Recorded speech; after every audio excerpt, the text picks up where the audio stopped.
All right, Cosmic Peppers coming at you here. I'm going to have to do this pretty quick because my phone keeps end up cutting off of me in the middle of these videos. So on the right-hand side of the garden right here, I've got a bunch of radishes coming in. I've got a bunch of arugula coming behind that, and then I got a little blank space, and at the very end I dropped in um, another 16 peppers at the end of that row that were just stragglers that came in from upstairs. So as I keep coming over here, you can see that I've got more and more tomatoes coming in right over here. And then we are going to start going back. So as I start going back here, we're going to start seeing all these peppers coming up here. Now I've got a few more yellowing leaves and things like that than I would like. This is due to primarily a lack of sun and a lack of water over the course of the last week. We've been getting lots of cloud cover. The weatherman keeps telling me we're going to get rain day after day after day. It keeps looking like it. I keep getting that thunder. That rain just doesn't end up coming. So even with an 80% chance of rain today, coming in tonight, I gotta sit back and get some water. Now I'm not gonna sit back and do a deep watering on these peppers, but what I'm trying to end up combating here is a little bit of this. So if your peppers end up looking like this on top, you can see how crinkly these guys are end up looking up top. That's not a good sign. That's a sign that these guys right here are lacking water. Now when I get to some of these peppers in the back that have had a little bit more water, you're going to see it, this crinkle disappears. This is also one of the things that will end up leading to the yellowing, and unfortunately once you get that yellowing out on a leaf, most of the time the pepper isn't going to recover, the leaf isn't going to recover. You're just going to have to sit back and wait for more new growth to end up coming on behind that. So if I come over here and look at the tomatoes, I left this out because this right here is an example of, can be an example of blight coming on with your tomatoes. So I had a real problem with blight last year. Blight comes from spores that are in your soil, and they end up they end up rising up, and they'll end up hitting your plant. So I also want to point out on this particular plant right here that I broke off the tip of this. That's no big deal if you end up doing that to a tomato plant. All you got to do is sit back. And so we got these little things that come in on tomato plants, and they pop up right here on these little Ys on where they're growing, and those are suckers. So those suckers can each become their own tomato plant. So I'm just going to let one of those suckers grow out. Ordinarily, what I would do is just go ahead and pinch those out of there. I'm going to see which one ends up coming in real good, and then we're going to end up rolling with that one right there in order to let this tomato plant recover. Now, once you pop those suckers, if you let them get pretty big, one of the things you can sit back and do, like here's a really big sucker right here. So with one like this right here, one thing I could do is I could take that off a little bit easier. We could put that in a little bit of soil up to there. That would end up taking on, that would end up rooting, and we could get ourselves a whole brand new spanking tomato plant out of that. You really only need a few tomato seeds or a few tomato plants going to keep them propagating. So as I'm going to keep on coming back here, I do want to end up showing off my Malabar spinach. It's not coming in so hot at the moment, but that's all right. It's going to get there. It's another one of those plants that likes lots of sunshine, and it ends up liking them, and we just haven't been there yet. So this right here is supposed to be a leafy green. I think right now that the rabbits are getting more of this than I am at the moment. These right here are the Willoughby Barbados. This is probably the pepper I am most excited about bringing to market this year. And if we come down here and look, you can see there's none of that none of that crispiness on these leaves. These leaves look really smooth, and they look like they're in really good shape. We've got no yellowing back here. This spot right here, I actually gave it some watering earlier in the week because I'm trying to help these greens right here come up, so hopefully I can have some of them for sale at the end of the summer. I wish I could remember what these are called. They're a vining green though, and if they don't work out this year, I'm not going to redo them again next year. So before I go over to the rest of the pepper patch, even though I'm sure that's what probably most of y'all are here to see, I'm going to come over here real quick and show off the rest of my Malabar, which is back at my tomato rows. So this isn't anything I planted this year. This is all volunteers coming up from the roots of last year.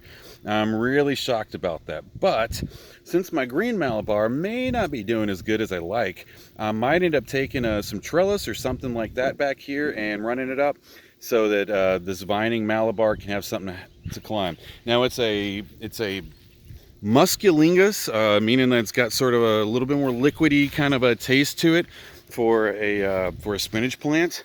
It's not something I'm necessarily fond of, but people at market tend to really, really love it. You can end up getting leaves on it that are big around as your head. Now right here, when we look at our squash, we can see we got a number of small squash plants coming through. I got a number of big ones coming up here, and I can zoom in here real quick, and we got ourselves some squash coming on. I got these little round ones, they're called a cue ball and an 8-ball, and I don't know, something else. And so as we come on around here, we can see that the biggest problem I've had with my squash so far is this right here. The rabbits are coming in, they're eating my leaves, and that's causing me all sorts of problems. You can see where I've gone through here and done a little bit of trimming out on that today. Now, when we come back here, I've got a whole lot of ghost peppers. So I would say the majority of these plants right here are ghost peppers.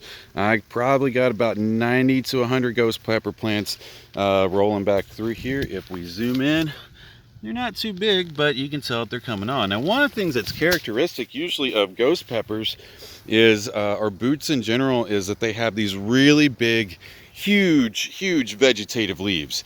And you can see right now, I don't have those. Once again, though, you're going to need that sunshine. You're going to need that regular sun in order to come through and to get those kind of results. My plants just... I can do a lot of things to help them out, but I can't give them any more sunshine than what's coming down out of the sky. Once again, that's the same reason. A little bit of dryness and not enough sun is the same reason why my radishes are out here yellowing up. And if I zoom in here real quick, we can see. So what I do is I wait till the radishes probably get about the size of these two guys right here. And then I'll go ahead and pull those out. And then I just keep, so they come up a lot of times in these little clusters. And I'll just continue to thin them out until about 90% of the bed's gone. Then I'll come through here and I'll till the entire thing out. We'll throw down some fertilizer, and then we'll come through with another crop.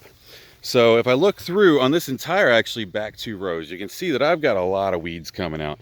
You don't see that up in the front so much, and the reason for that is when I was planting this particular 2 rows of lettuce, the rain was coming in that day. I knew I wanted to get those seeds down before the rain came, so I didn't have to go through and like personally water them in myself. That was a bad decision on my part. I should have just went ahead and put it off till later in the week. I'm planting the seeds because now I've got more weeds coming through than I would particularly like because I didn't put the time in right there at the beginning. So the arugula right now is not happy. So it's already bolting. This stuff should be coming through super thick right through here before it ever really starts to bolt. And I'm going to come down here, and we can see that a lot of these are just like they don't have, I don't know what you call it, the hook or whatever. So if I come down here and look at some of this arugula, this is really what more I'm looking for in a leaf on my arugula for what I want to take to market and sell. Yeah, see, that looks really good. This needs some water. You can tell it's a little bit floppy right there. And let's see if we can find a few flea beetle spots. So if I come over here to the mustard seed, to the mustard, we can see that I've got these holes. So I've got at least 4 different kinds of flea beetle that show up in my yard, and this is what they do to your greens right here. It doesn't hurt the green anyway, but it's not what a customer's looking for when they're going to be at market, unfortunately. So come the beginning of July, when the flea beetle starts to get super active, I'm just going to have to go ahead and pull all that. Now you can end up planting radishes real close to your mustard greens or any kind of mustard or anything that the flea beetle likes, because flea beetle's attracted to your towards those radishes. But I tried doing that last year and I really didn't see that much of a difference. It may just be that I've got too many flea beetles here. We can see where I've gone out and replanted some of these little guys who are my stragglers up top. Hopefully they're going to get a little bit of rain today. And we can see that some pepper plants, well, they come in a little bit slower and a little not quite as fast as others, but this little guy is still making it, and I'm going to support him. So as I move out here into the open space, I'll usually go through and pull all the weeds and everything out from these for about 3 to 6 inches around each plant at the end of about once every 2 weeks. These bells, I don't know why they're doing so dang good, but they are. And they're really not what I'm excited to put at market. I just got them so that I could have something a little bit different at market, and maybe have a few peppers that people weren't that afraid of to hit me up on the approach. So I'm gonna go ahead and cut this off now. I could go in with some of these individual peppers a little bit more, but I am down to my last 10 seconds on the 10 minutes that my phone's gonna allow me. Thank you guys for tuning in to the 2019 Cosmic Peppers Garden Tour.